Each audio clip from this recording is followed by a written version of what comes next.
पांचवा important topic, this is a topic which is important, लेकिन इसकी डिटेल्स में हम लोग ज़्यादा नहीं जाएंगे क्योंकि it's a very wide ranging topic.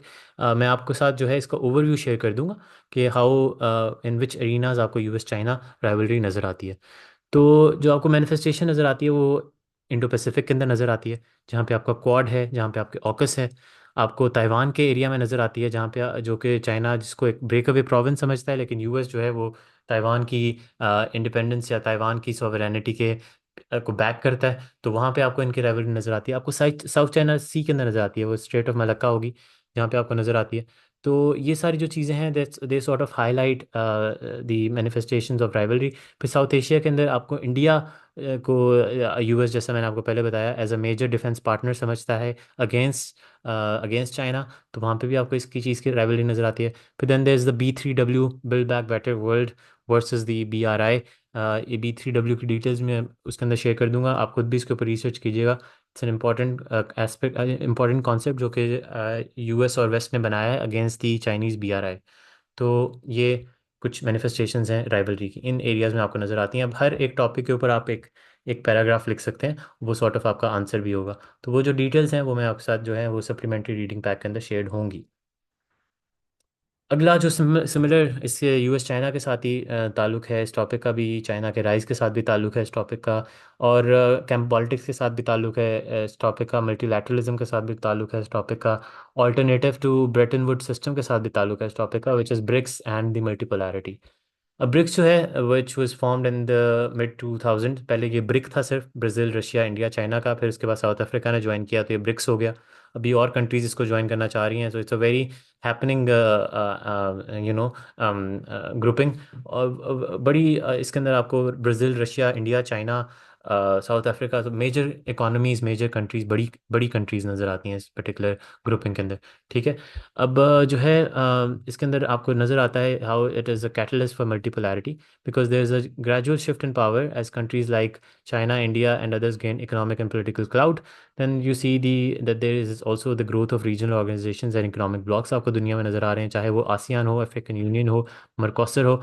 तो which sort of reflects broader trend कि जो है अब एक मल्टीपोलैरिटी की तरफ दुनिया जा रही है। तो ये एक ब्रिक्स के इस एस्पेक्ट से आपको टॉपिक आ सकता है कि ब्रिक्स जो है वो मैनिफेस्टेशन है मल्टीपोलैरिटी। तो आपके क्या कहना है उसके अंदर, आप ये जो है चीज़ें डिस्कस कर सकते हैं। अब इसके अंदर जो है अगेन ब्लॉक पॉलिटिक्स की रिसर्जेंस नज़र आ रही है आपको। अगर कोल्ड वॉर एरा के साथ कंपेयर करें तो उसके अंदर भी जो है ग्रुपिंग्स काफ़ी इसी तरह से थी। और अब अगर आप देखें तो NATO versus SCO, BRICS versus Bretton Wood system, इस तरह की ग्रुपिंग्स आपको नज़र आ रही हैं।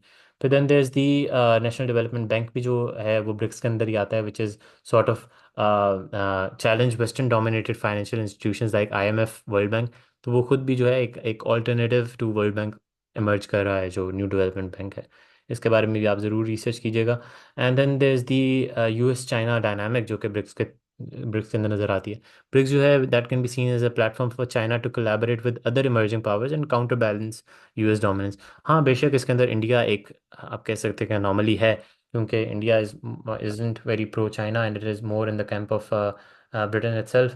बट आपको जो नज़र आती है चीज़ वो ये है कि it sort of also highlights the fact कि चाइना जो है अपने आप को असर्ट कर रहा है। It's asserting itself not unilaterally, it's asserting itself through by making groupings with other countries. तो ये एक ब्रिक्स की डायनामिक इस हवाले से भी है। अब इसकी जो ग्लोबल गवर्नेंस के ऊपर इम्प्लिकेशंस हो सकती हैं ब्रिक्स की, वो ये हैं कि ब्रिक्स क्योंकि itself is a very potent entity, तो ये जो है एक पोटेंशियल पुश ला सकता है for greater voting rights and leadership roles in institutions like IMF and UNSC। तो उसके अंदर जो है ब्रिक्स की कंट्रीज अपने आप को दोबारा असर्ट कर सकती हैं। फिर एक रीजनल एंड ग्लोबल इम्पैक्ट भी हो सकता है, which could be a possible acceleration of regional blocks. आपको फिर और रीजनलिज्म नज़र आ सकता है और छोटे छोटे ग्रुप्स बनते हुए दिखाई दे सकते हैं। But then it also carries some geopolitical risks and it also carries some opportunities depending on how you see it. क्योंकि there's a possibility for new fault lines and security dilemmas, लेकिन there's also opportunity for trade, technology and climate change। तो ये जो है important aspect है, इसके ऊपर ये आपका बहुत एक अच्छी analysis इसके ऊपर होनी चाहिए।